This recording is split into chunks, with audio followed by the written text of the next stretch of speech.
They say a gilded cage is still a cage. But what happens when the door slams shut on a woman who's carrying the next heir of a millionaire empire? One evening, Vivian Stockbridge stepped onto the marble floors of her husband's palatial mansion, only to be turned away at the gates, pregnant, exhausted, and heartbroken. Little did anyone know within hours her name would blaze across the biggest electronic ticker on Wall Street.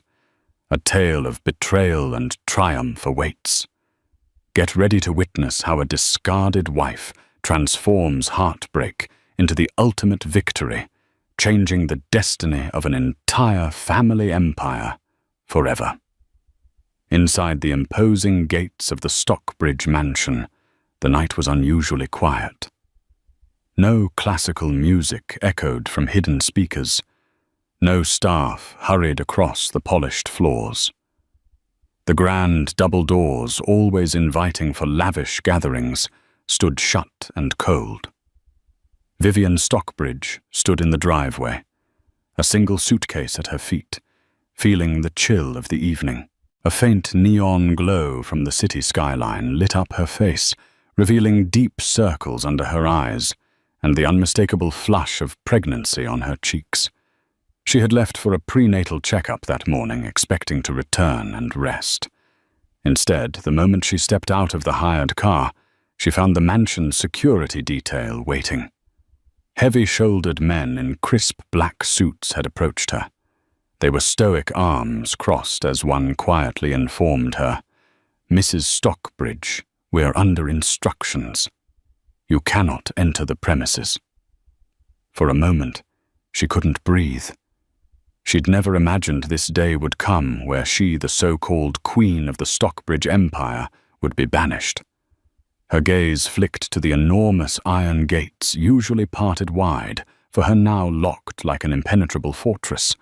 That fortress belonged to her husband, Ryan Stockbridge, the same man who had once called her his greatest love story. The guards shifted uncomfortably, recognizing her predicament. They all knew she was carrying Ryan's child, the next Stockbridge heir. But the chain of command was unbreakable, and Ryan's orders were law. Vivian tried to swallow her shock and keep her composure. It wasn't just about her dignity. It was about the tiny life growing inside her. She couldn't afford to collapse.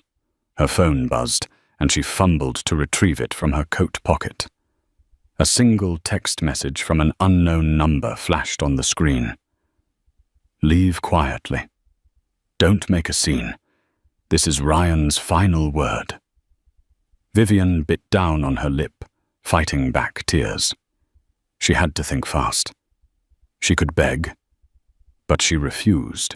She could demand, but that might jeopardize her child's future.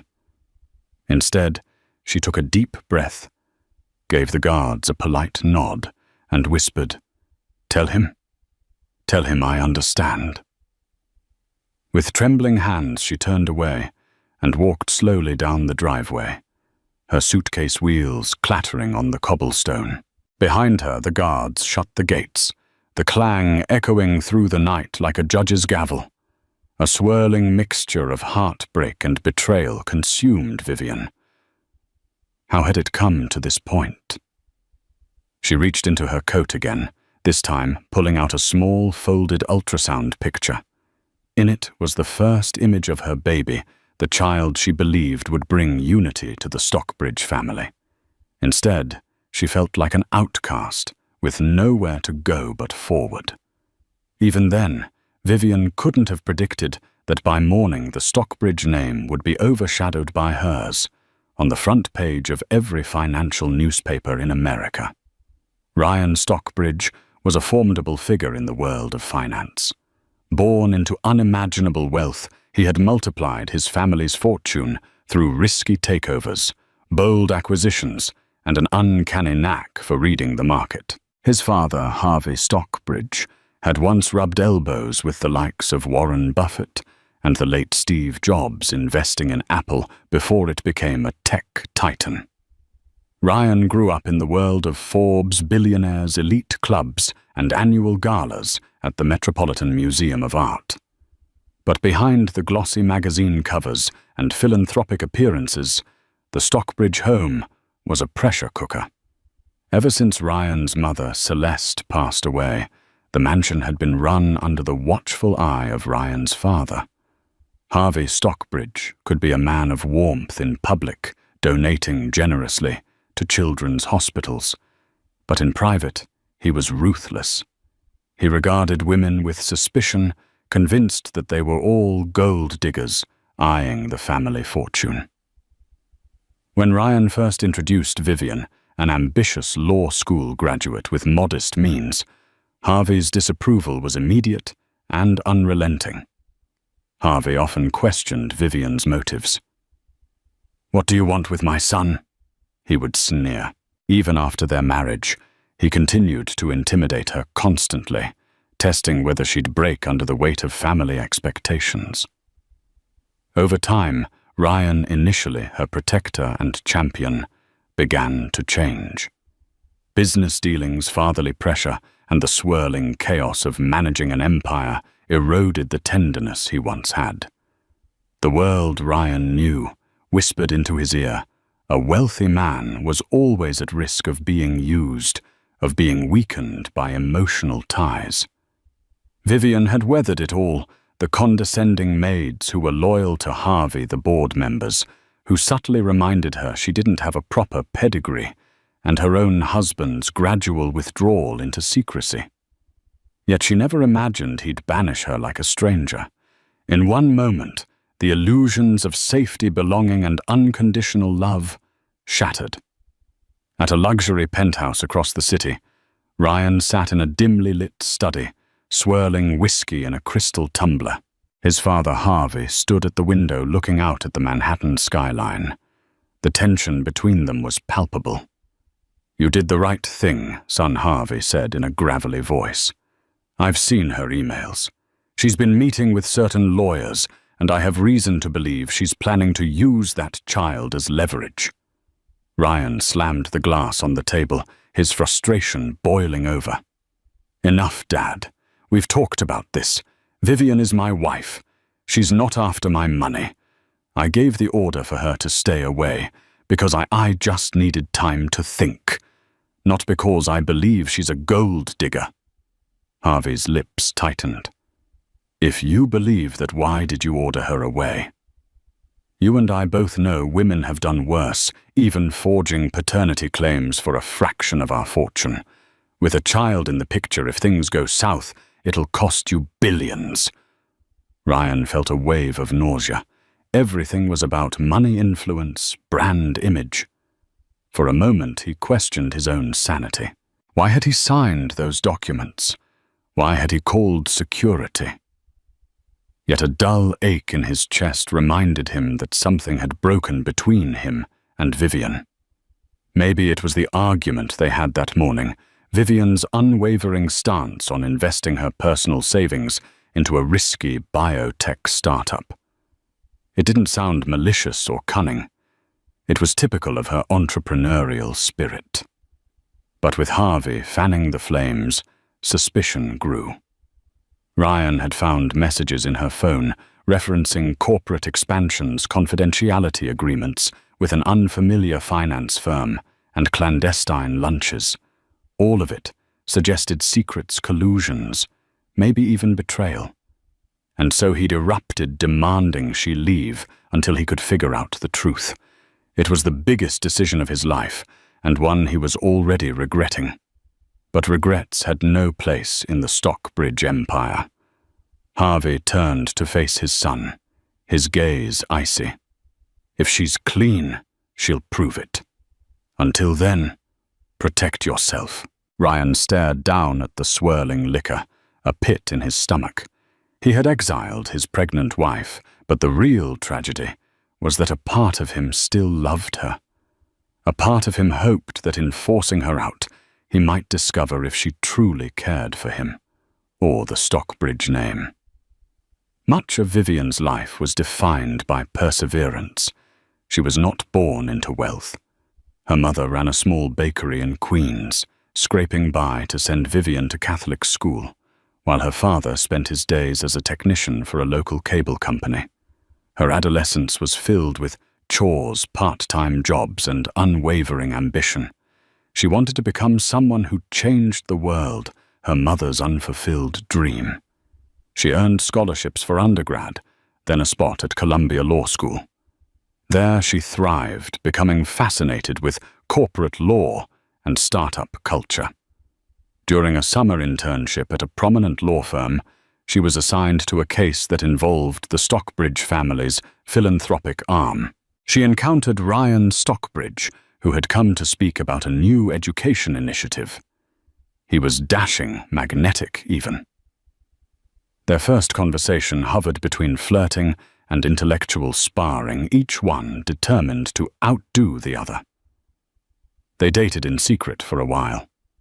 Ryan insisted on privacy because his father was notoriously critical of his romantic involvements. In those early days, they bonded over big dreams. Vivian spoke passionately about wanting to start her own philanthropic organization for women in STEM. Ryan mused about new frontiers in technology.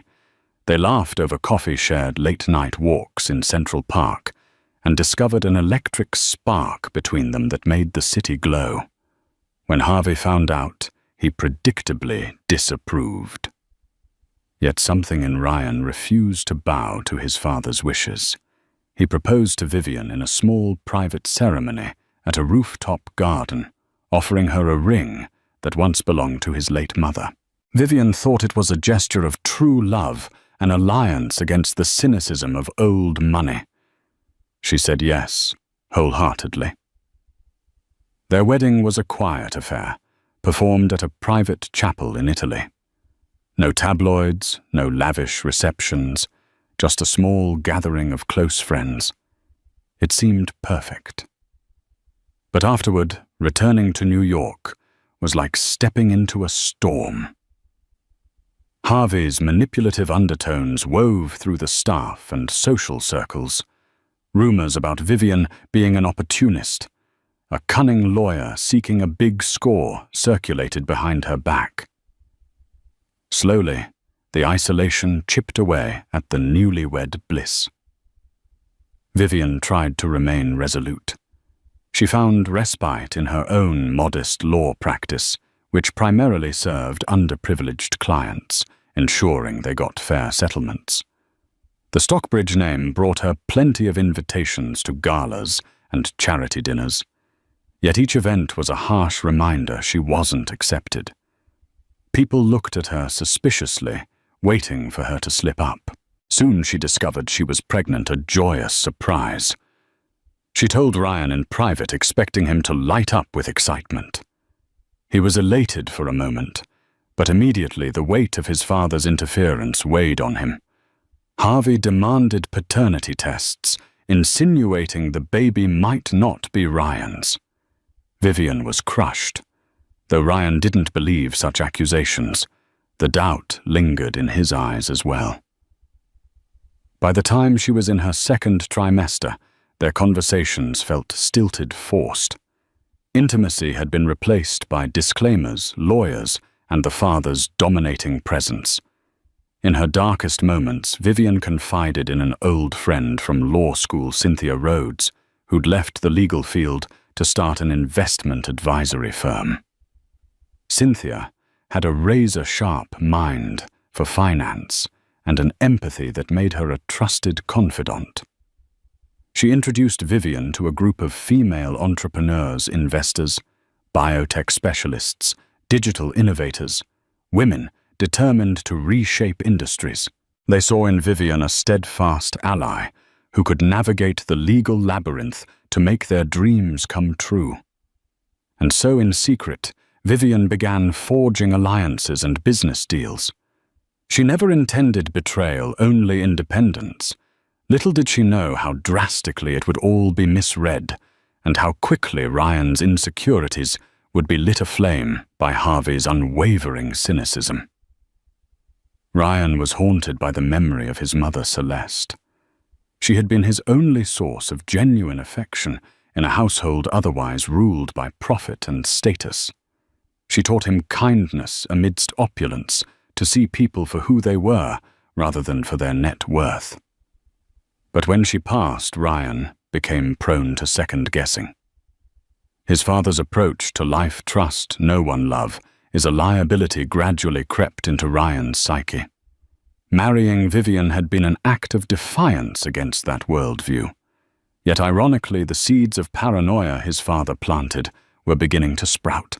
In the weeks leading to that fateful night of banishing Vivian, Ryan unearthed a series of unusual transactions. His personal accounts showed small but regular withdrawals by Vivian. They were not large enough to raise official alarm, but noticeable to a man like Ryan. Security footage captured her meeting with bankers from Goldman Sachs, and her phone logs included calls to a hedge fund manager rumored to be an enemy of the Stockbridge empire. She even attended an event featuring Elon Musk's latest venture in space tourism, though she told Ryan she was simply meeting an old classmate there. Perhaps she was simply exploring investment opportunities, but from Ryan's vantage point, it felt secretive. Then, after an argument where Vivian demanded more autonomy, more respect, and more control over her finances, Ryan froze. He had promised her a partnership, yet the more money she commanded, the further she drifted from him. When he questioned her about her legal associates, she deflected. When he pressed her on specifics, she insisted she couldn't divulge details due to client confidentiality. The final straw came when Ryan discovered legal documents discussing an exit plan and financial partition words that conjured images of divorce and monstrous settlements. Consumed by fear and under the steady drumbeat of Harvey's warnings, Ryan signed a set of orders placing house security on alert. Later that day, he told them to bar Vivian until further notice. It was a momentary panic, something he assumed would blow over once they cleared the air. But it escalated into the spectacle that left her standing alone in the driveway, suitcase at hand, banished from her own home. In the aftermath, Ryan's heart lurched with guilt. As he paced the penthouse study, he remembered seeing the pregnancy test, hearing her breathless excitement at the news. What had he done? He had turned into the one thing he swore never to be his father's loyal disciple. Vivian refused to let despair consume her. That same night, after turning away from the mansion, she checked into a discreet boutique hotel in Midtown. Once inside her modest suite, she sank onto the bed, tears finally breaching the dam she'd built up. She was frightened, betrayed, but also resolute. She gently placed her hand on her belly and whispered to the child, "I'll protect you. I promise." Seconds later, her phone rang. It was Cynthia. I heard Cynthia said voice tight with concern. "Rumors are swirling already, Viv. Are you all right?" Vivian inhaled, trying to steady herself. "I'll be fine. I just need some rest." Then we move forward. "Have you spoken to Ms. Alderman?" "Yes," Cynthia replied. "She's excited. With your endorsement, her biotech venture is ready to go public. This will be massive. Every major investor is on board." Vivian pulled up the ultrasound photo again, the flicker of determination returning to her eyes. "Then let's finalize it. No more waiting. My child's future depends on me building something indestructible. Let's show them what we're made of." That night, a clandestine meeting took place over encrypted video calls. Vivian, Cynthia, and a handful of female entrepreneurs convened. They discussed the final details of an unprecedented initial public offering, IPO, for a biotech firm focusing on regenerative medicine, a cutting-edge field that had the potential to transform healthcare. The founder, Dr. Naomi Alderman, was a Nobel Prize-nominated researcher. She'd developed a groundbreaking therapy that could expedite tissue regeneration in burn victims among other applications. Major pharmaceutical giants were sniffing around to either buy out her research or crush her. But with Vivian's legal acumen and Cynthia's finance wizardry, they had crafted a strategy for Dr. Alderman to go public independently and secure funds for large-scale clinical trials. For months, the group had worked in secret, fearful that if the Stockbridges caught wind of it, they might stifle the project or overshadow the credit. Vivian was critical to bridging Dr. Alderman's science with the right corporate structure, especially in a ruthless market environment. Tonight, they set the final puzzle pieces in place. By dawn, the biotech firm Alderman Innovations would unveil its upcoming IPO on the New York Stock Exchange. Unknown to Ryan, the hush-hush documents he glimpsed were tied not to a divorce or scheme, but to a groundbreaking business venture. Exit plan referred to strategic approaches for the company's key stakeholders. Financial partition referred to how the founder's equity would be divided in the event of further expansions. It was a typical legal procedure, but from Ryan's vantage, it looked like the blueprint of a cunning gold digger. Unbeknownst to him, it was the blueprint of something that would rock Wall Street. That same night, while Vivian was barred from her home, she signed the final documents. In the quiet hum of her hotel room, with an unwavering heart, she placed her electronic signature on a digital contract that would forever alter the financial landscape and her destiny. Morning arrived with a whirlwind in Manhattan. Major financial news platforms, Bloomberg, CNBC, the Wall Street Journal buzzed with an unexpected announcement. Alderman Innovations, a previously under-the-radar biotech firm, had scheduled its IPO. Even more shocking was the reveal that Vivian Stockbridge, wife to one of the richest financiers in the city, was a principal investor and legal architect behind the company.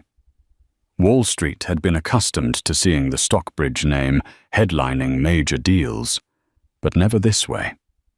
Typically, it was Ryan or Harvey unveiling new acquisitions. Now the name Vivian Stockbridge was splashed across financial bulletins, praising her as a champion of female-led innovation. The story was irresistible. A rising biotech star, backed by a quiet band of women entrepreneurs, ready to challenge the big pharmaceutical players. Overnight, Vivian became a symbol of disruptive growth. Reporters scrambled to confirm the details. Cynthia Rhodes, stepping forward as the official spokesperson, outlined how Alderman Innovations possessed patents so revolutionary that major hedge funds had been clamoring for a piece. She teased that the company's technology was so cutting-edge that it had potential to become the next Moderna or BioNTech, a household name with a multi-billion-dollar valuation. Ryan woke that morning to a tidal wave of calls. His personal assistant, Veronica, hammered on the penthouse door, phone in hand. "Sir, you need to see the news right now." Bleary-eyed Ryan flicked on a financial channel and nearly dropped his coffee mug. The anchor was discussing the upcoming IPO, emphasizing Vivian Stockbridge's critical role and praising her business genius in forging an alliance of top-flight investors. His mind spun in circles. So that's what she's been doing. A surge of conflicting emotions hit him relief that she wasn't scheming to divorce him for a payout fury, that she'd hidden such a monumental project from him, and oddly a flicker of pride that the woman he loved had orchestrated something so impressive. Yet overshadowing it all was the realization that the entire city now viewed her as a rising financial star in her own right, one who apparently needed no help from the Stockbridge empire. Harvey, on the other hand, was livid. He stormed into Ryan's penthouse, ignoring the doorman's protests. "You see what she's done? She's made you look like a fool. You ban her, and on the same night, she launches something that's overshadowing everything we've built. Ryan stared at the TV screens, flashing Vivian's name in bright letters. She's brilliant, he muttered, half in awe, half in despair. Don't glorify her, Harvey snapped. You realize how this looks for us. Our investors will question our unity. They'll think the Stockbridge brand is fracturing, that we can't even manage our own household. And maybe we can't, Ryan admitted. Voice hollow. This is all my fault. At that, Harvey's brow furrowed. The old man had never seen his son so defeated. But decades of living in a cutthroat world had left Harvey numb to guilt. If you won't fight back, I will. I'm calling an emergency meeting of our board to figure out how to manage this. Vivian might have done this for altruistic reasons, but I suspect she's playing a bigger game, maybe positioning herself to overshadow you. I won't let that happen. Ryan wanted to protest, but words failed him. A swirl of regret suffocated his thoughts. He remembered the night before, the echo of that gate slamming behind Vivian, the heartbreak in her eyes. What have I done, was the question echoing in his mind. Now she was out there forging her destiny without him, and it stung more than any corporate defeat ever could.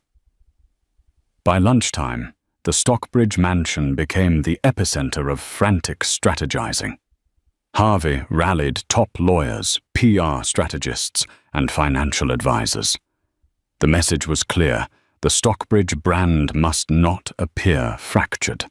They had to control the narrative or risk losing billions in investor confidence. If word leaked that Ryan had banished his pregnant wife, the tabloids would have a field day. For once, Harvey and Ryan agreed on a single point: the scandal needed to be managed. Ryan felt torn apart.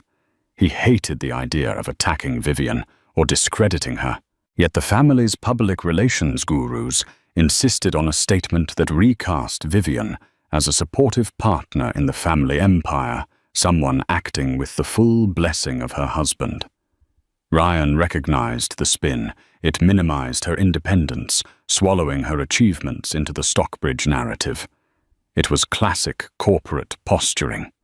Simultaneously, the board explored whether they could quietly invest in Alderman Innovations. If we can't beat them, we'll join them, some members quipped. Harvey, however, was vehemently against it. We don't play second fiddle, he roared.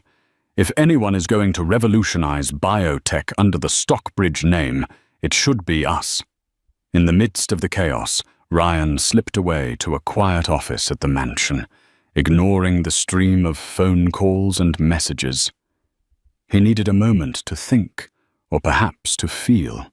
He dug into a drawer and found a small box containing mementos of his time with Vivian.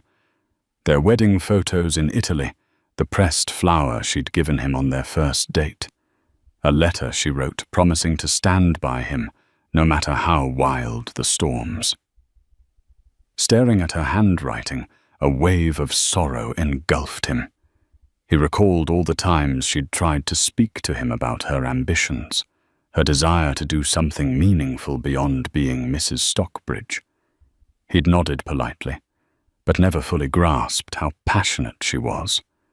Rather than show interest, he'd let his father's suspicions drown out her voice. Now she had soared on her own under the city's spotlight. And I'm here, rummaging through old memories, he thought bitterly. She deserved better than me. His phone vibrated. A message from an unknown number. Ryan, if you care about your wife, let her tell her story. Don't twist the narrative. This is Cynthia Rhodes. Let her be who she is. Ryan's hands trembled. He remembered Cynthia, the friend and investment advisor. When they were first introduced, He found her to be sharp and unyielding, someone who rarely bent to intimidation. He couldn't help but feel an odd sense of gratitude that Vivian had such a friend, someone who would stand up for her in a moment like this. Ryan typed a reply but hesitated. He realized he had nothing to say that could undo the damage. Another wave of shame rolled over him. With a resigned sigh, he rose from the chair, bracing himself to face the board, the father he once idolized, and the unstoppable wave of consequences he had set in motion. Outside the grand doors of the Stockbridge estate, a swarm of paparazzi had gathered, jostling for any photo, any comment. Rumors were exploding on social media, #Vivian. Stockbridge was trending on Twitter, with users speculating about a secret power couple clash. Some alleged that she was divorcing Ryan. Others claimed the entire biotech IPO was part of a grand plan to overshadow her husband's empire. Conspiracy theories blossomed like weeds in a neglected garden. Inside the PR war room, phones buzzed ceaselessly. In times past, the Stockbridges would release a simple, measured statement, and the world would accept it. But this was different. Vivian had become a sensation in her own right, apart from the Stockbridge name. Finally, they drafted a formal press release. It read, "The Stockbridge family fully supports the innovative endeavors of Alderman Innovations and applauds Vivian Stockbridge for her dedication to groundbreaking technologies. We look forward to exploring potential synergies with our family foundation and congratulate her for bringing vital solutions to global markets." Harvey bristled reading it. It sounded too conciliatory for his liking. But legal counsel insisted that attacking Vivian would backfire. The statement was released by mid-afternoon, leading to a flurry of headlines. Stockbridge congratulates wife's venture. Family stays united in face of IPO. Surprise. Behind the scenes, speculation raged about the real story. Was this truly a sign of support or a desperate bid for damage control? Meanwhile, a few blocks away, Vivian stepped out of a black SUV at the headquarters of Alderman Innovations. Cameras flashed, reporters shouted questions. She wore a simple navy maternity dress, a calm smile on her face, her hair pulled back in a low chignon. She exuded poise, even as her heart pounded with anxiety. Standing next to her was Dr. Naomi Alderman, the brilliant scientist, and Cynthia, who discreetly guided them through the press chaos. One journalist yelled, "Mrs. Stockbridge, does your husband endorse this IPO, or is there conflict in the marriage?" Another asked, "Are you still living at the Stockbridge mansion?" Vivian paused, her hand drifting protectively over her belly. She cleared her throat and spoke. "I'm here today to celebrate Alderman Innovations and the transformative research Dr. Alderman has pioneered. We have every intention of bringing life-saving technologies to patients worldwide. I hope everyone will focus on the science and the future rather than my personal matters." Still, the questions rained down, some about Ryan, some about her pregnancy. Vivian held her composure, offering carefully worded responses that neither confirmed nor denied any rumors. Within minutes, security ushered her into the building. Inside, staff members broke into spontaneous applause, buoyed by the news coverage and the historic wave of enthusiasm for their upcoming launch. For the first time, Vivian felt what true partnership and respect could be like, unfiltered by cynicism, not overshadowed by a controlling father-in-law or suspicious husband. For a fleeting moment, it seemed like nothing could touch Alderman Innovations. The media lauded their live demonstration as a biotech triumph. News outlets replayed clips of synthetic tissue healing before stunned regulators. Vivian's speech was quoted across finance blogs and academic journals alike. Phrases like pregnant disruptor and the woman who shook Wall Street flooded social media. Investors flooded Cynthia's inbox. Analysts scrambled to re-evaluate projections. But in the volatile world of high finance, triumph can be terrifyingly fragile. Less than 48 hours later, news broke of a sweeping European Union regulation overhaul targeting clinical biotech firms. The changes were abrupt and strict: more documentation, longer trial requirements, and slower approval pipelines. The ripple effect was immediate. Global biotech stocks began to tumble. Pre-IPO valuations for even established players saw sudden drops, and Alderman Innovations, despite its momentum, was no exception. Inside their modest headquarters, the atmosphere shifted from electric to tense. Phones rang non-stop. Partners who were previously enthusiastic began pulling back, suddenly cautious. Potential investors who had just stood applauding in their demonstration hall now requested meetings to reassess terms. Venture firms who had verbally pledged millions hesitated. No contracts had been signed yet. Vivian sat at the edge of the long glass conference table, her hand resting instinctively on her stomach. The glow from the market ticker outside cast flickering shadows on her face. She wasn't panicked yet, but she could feel the momentum stalling. Cynthia entered, a tablet in hand, and tension in her jaw. We've had 4 major funds pause negotiations. They want to wait until the EU clarifies its language. Some are demanding clauses that would cut our valuation in half. Naomi Alderman stood at the whiteboard, rubbing out projections she had written only days ago. This regulation isn't even relevant to our first 2 markets, but the psychology of it, these investors smell weakness. Vivian nodded slowly.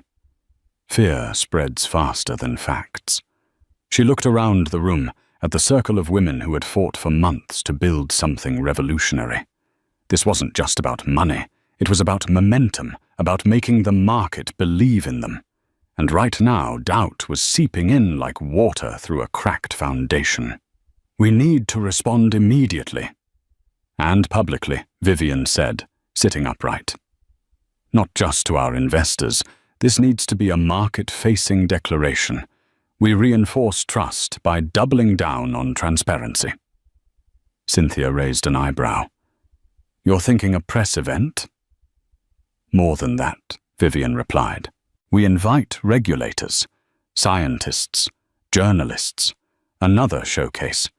This time, we don't just demonstrate, we prove our resilience. Dr. Alderman hesitated. What if they don't show? Vivian's voice didn't waver. They will, because they want to believe in something right now, and we'll give them every reason to. Across the city, Ryan watched the headlines unfold from his penthouse. Alderman's IPO, once a surefire success, now had a question mark beside it. News anchors speculated if Vivian's rise was too good to be true. He hated that, not because it reflected poorly on him, but because he knew how hard she had worked for this. He had witnessed the layers of sacrifice, the sleepless nights, the boardroom meetings she took with swollen ankles, the quiet heartbreak she endured without ever letting it derail her mission. He knew this wasn't about headlines for her, it was about legacy. And now the world was trying to shake her foundation. He paced, torn. He still had connections, ones that could help. Over the years, he'd built quiet but influential relationships with biotech regulators in DC and Europe. One call could cut through red tape. One email could bring credibility back into Vivian's corner. But would she want his help? Ryan looked down at a message on his phone. It was from one of those old regulatory contacts. Is Alderman's science real? Should we bother attending this second event? Ryan stared at the screen. Then he replied, yes, it's real, and so is she. He didn't sign his name. He didn't need to. That night he made 6 discreet calls, to allies, to former colleagues, to quiet, powerful people who owed him favors, not as a Stockbridge heir, not as an investor, but as a man trying to undo a fracture he had caused. He didn't tell Vivian. He didn't want credit. He only wanted the world to see what he had seen too late, a woman who wouldn't fold under pressure, a woman who didn't just belong in the arena, she commanded it. Back at Alderman's office, Vivian watched the sun dip below the skyline. She had just finished rewriting her pitch for the second demonstration. Every word had been sharpened, every claim backed by citations, every number verified. Her back ached, her feet were swollen, but her resolve unshakable. She pressed a hand to her belly and whispered, they won't stop us. Not now, not ever. Because this wasn't just about a company anymore. This was about proving that strength doesn't always roar. It sometimes walks into the storm pregnant and uninvited and dares the world to underestimate it again. The day of the live demonstration had arrived, and with it came a current of anticipation that swept across Manhattan like a brewing storm. The conference center in the heart of the financial district had been transformed into a gleaming stage for alderman innovations. A biotech firm no one had heard of 6 months ago, now hailed as the future of regenerative medicine.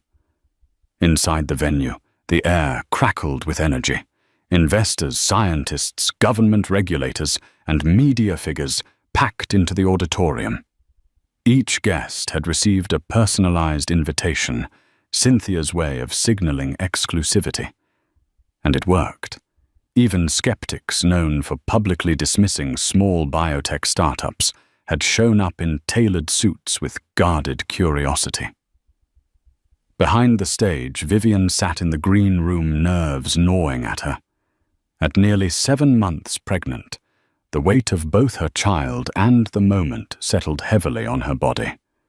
Her hands rested on her belly, steadying herself. Her face was pale, but composed, her lips rehearsing the words of her speech for the 100th time. She had walked through betrayal, exile, and humiliation. Now all eyes would be on whether she could deliver not just hope, but proof. Cynthia peeked through the curtain and turned to Vivian. The room's full. We've got reps from the FDA, the World Health Organization, Goldman Sachs, even a few delegates from the European Medical Council. Vivian forced a tight smile. Good. Let them see us. Let them see this. And your husband, Cynthia asked softly. Vivian hesitated. He's not invited. But I wouldn't be surprised if he found his way in. Cynthia nodded. Just remember, Viv, you earned this stage. Every second of it. With that, the two women walked toward the wings of the stage. The lights dimmed. A hush fell. Cynthia stepped forward to open the event. Ladies and gentlemen, she said, her voice calm and commanding. Welcome to the beginning of a new era in regenerative medicine. Today we don't ask for your belief, we show you why it's deserved. Applause rippled through the room. Then came Dr. Naomi Alderman, flanked by 2 lab technicians. She dived into the science, her tone passionate but precise.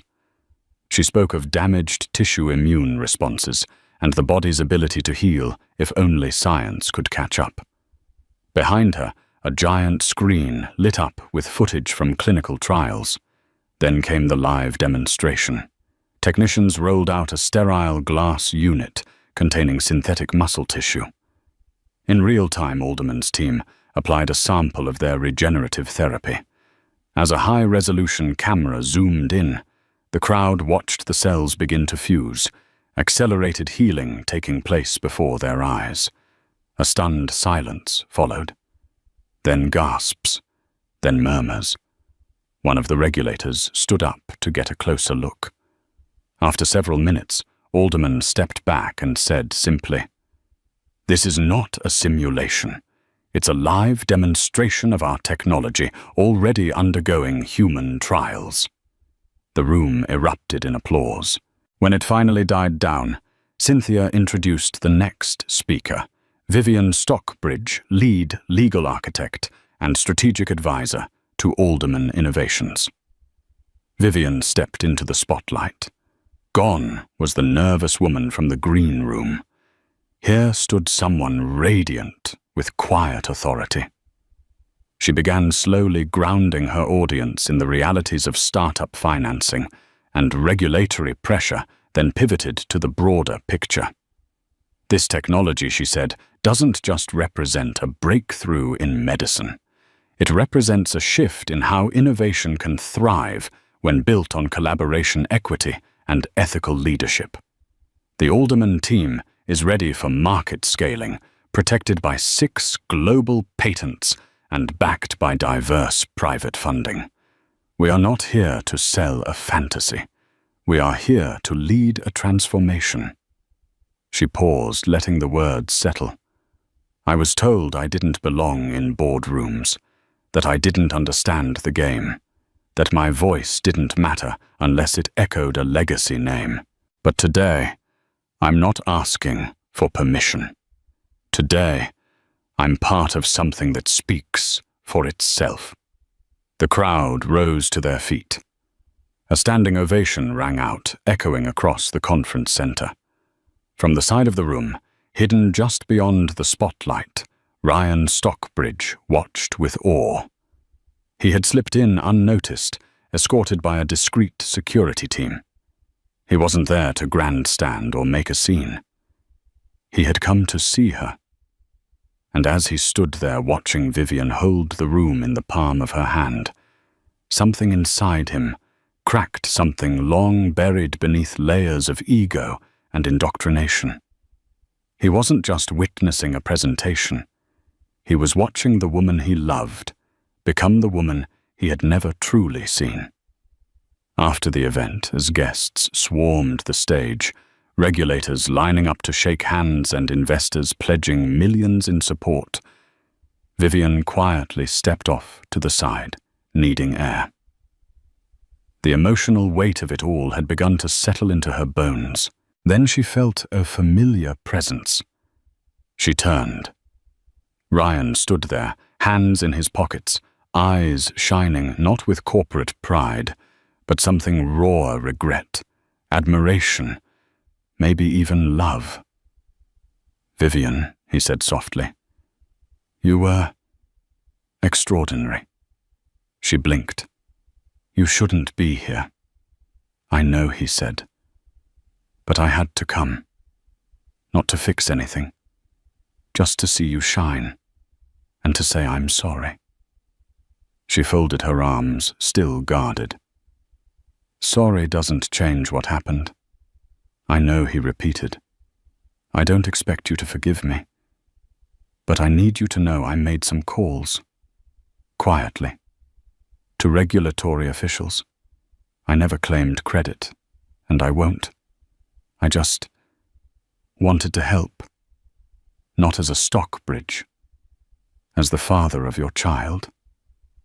Vivian's walls trembled. He looked at her more uncertain than she'd ever seen him. "You don't owe me anything. But if there's still a chance, even a small one, I'll do the work. I'll earn it. Not with words, with actions." She stared at him for a long moment, the hum of voices fading behind her. "This isn't about you anymore. It's about what kind of life our child is born into.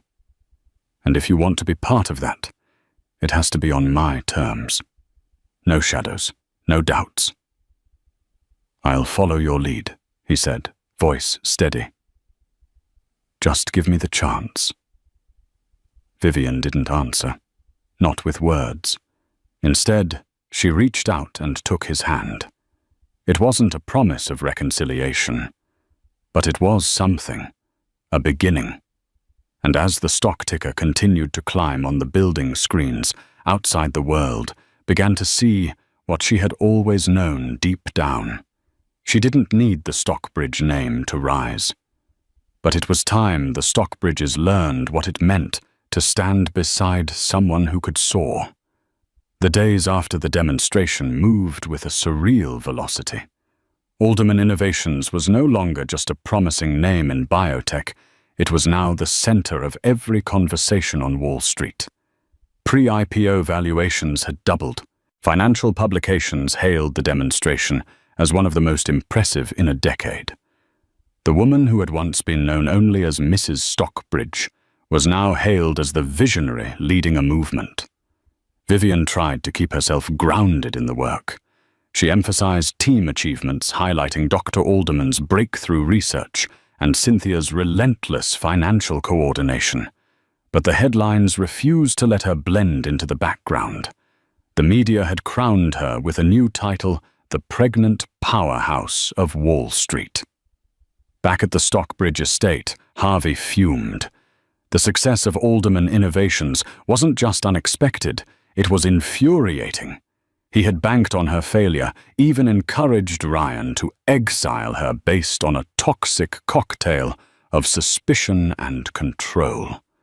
And now Vivian was outshining every recent Stockbridge initiative. Investors were whispering. Board members were asking questions. "She's humiliating us," Harvey roared during a tense meeting. "I built this empire from the ground up, and now my own daughter-in-law, my disgrace of a daughter-in-law, is stealing the spotlight." Ryan sat quietly at the far end of the room. He'd been quiet a lot lately, watching, thinking, unraveling the lies he had once mistaken for protection. Harvey's voice thundered again, demanding action. "Do something, Ryan. Release a statement. Publicly distance the Stockbridge name. Make it clear she doesn't speak for this family." But something in Ryan broke. "No," he said, his voice low but firm. Harvey blinked. "What did you just say?" "I said no," Ryan repeated, rising from his chair. "Vivian hasn't humiliated us. She's simply shown what she's capable of. Something I should have recognized long before you poisoned my view of her." Harvey's face turned a shade redder. "You think you can defend her and survive in this business? You'll regret crossing me. You're nothing without my name." Ryan let out a slow breath. "Maybe, but I'm done being your puppet." He crossed the room, grabbed his jacket, and paused at the doorway. "I chose wrong once, Dad. I won't make that mistake again. I banished my wife because of your paranoia. I broke her trust because I let you define what loyalty meant. But now I choose her. I choose my child. And I choose a future that doesn't revolve around fear."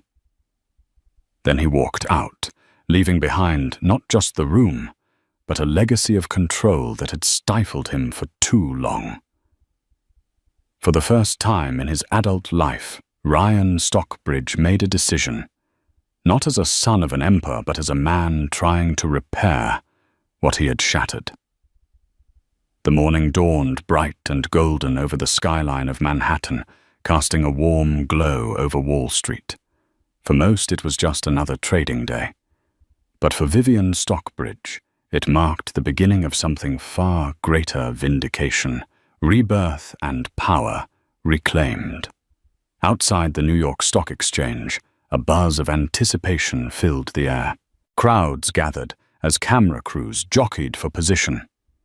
News anchors rehearsed their scripts, and a banner unfurled across the facade of the building: Alderman Innovations IPO, pioneering the future of regenerative medicine. Among the figures arriving through the grand columns of the exchange, Vivian moved with a composed grace. Dressed in a tailored, deep emerald maternity gown that draped elegantly over her baby bump, she exuded poise and calm. Her hands rested lightly on her belly, both protective and proud. At 7 months pregnant, she looked radiant, and for the first time in weeks, she felt truly at peace. Inside, the atmosphere was electric. Reporters snapped photos. Tech analysts whispered in corners. A large LED screen above the trading floor displayed the opening price of Alderman Innovations stock. On stage stood Dr. Naomi Alderman, radiant with nervous energy, and Cynthia Rhodes, flanked by a boardroom of women who had spent months grinding in secret for this very moment. Vivian stood beside them quietly, soaking it all in. When the bell rang, confetti burst into the air. A roar filled the room as the first stock price appeared, $38.65, up nearly 40% from the projected range. Within minutes, the ticker climbed higher and higher. The company was a hit. No, it was a phenomenon. The day that Ryan and Harvey had once ruled as their exclusive domain now belonged to her. Financial analysts were already scrambling to update projections. Some compared Alderman Innovations to the early days of Moderna. Others called it the dawn of a new biotech frontier. But none of the headlines mattered more to Vivian than the one flashing across Times Square: Vivian Stockbridge co-leads biotech breakout Wall Street's Wahoo powerhouse. In the swirl of celebration, Vivian noticed a familiar figure lingering in the back, partially hidden near the edge of the trading floor. Ryan. Their eyes met. He looked humbled. Smaller than she remembered, not in stature, but in presence. His tailored suit couldn't mask the regret etched into his face. Slowly, cautiously, she made her way to him. "Didn't expect to see you here," she said softly. "I had to come," he replied. "To see you. To see this, what you've built. I don't expect you to forget what I did, or forgive it. But I needed to tell you, Vivian. I am so proud of you." His voice broke on the last words. Vivian's breath caught. The applause, the flashing lights, the power, all of it fell away in that moment. What remained was the ache of a wound still healing. "You hurt me, Ryan. Deeply. You left me when I needed you the most," she said, her voice barely above a whisper. "But you're here now, and I see it in your eyes. You've changed."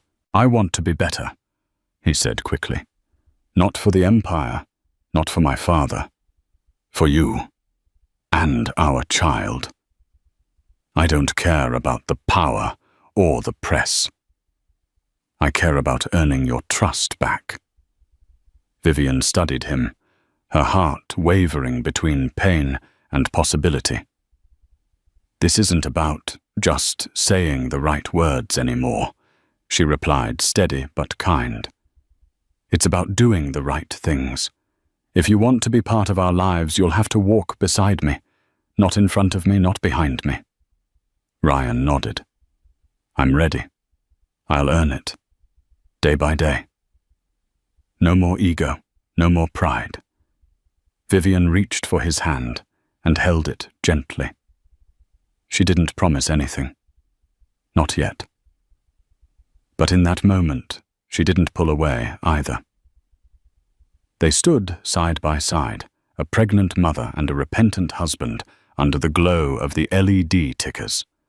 Around them, Alderman Innovations continued to soar its stock, now surpassing $50 per share. Cheers rose once more from the trading floor. Photographers captured the moment from across the room. Vivian's presence was magnetic. A woman once cast out, now celebrated. A mother once doubted, now elevated. And a name, once hidden behind a billionaire's shadow, now burning bright in her own right. A new dawn had arrived, not just for biotech, not just for the markets, but for Vivian Stockbridge. And this time it was hers. A brilliant mind, a daring dream, and a woman who turned her heartbreak into the catalyst for a biotech revolution that is Vivian Stockbridge's story. Banned from her own home at her most vulnerable moment, she channeled her pain into one of the most remarkable IPOs in recent Wall Street history. Along the way, she taught her husband the true meaning of trust, shattering generations of cynicism. Her journey reminds us that even in the darkest of times, opportunity awaits those brave enough to seize it. If you were moved by Vivian's triumph, please take a moment to like this video, share it with friends who need inspiration, and subscribe to our channel for more powerful stories that prove resilience is stronger than any barrier. By joining our community, you help spread messages of hope and empowerment around the globe. Together, let's celebrate stories that spark change.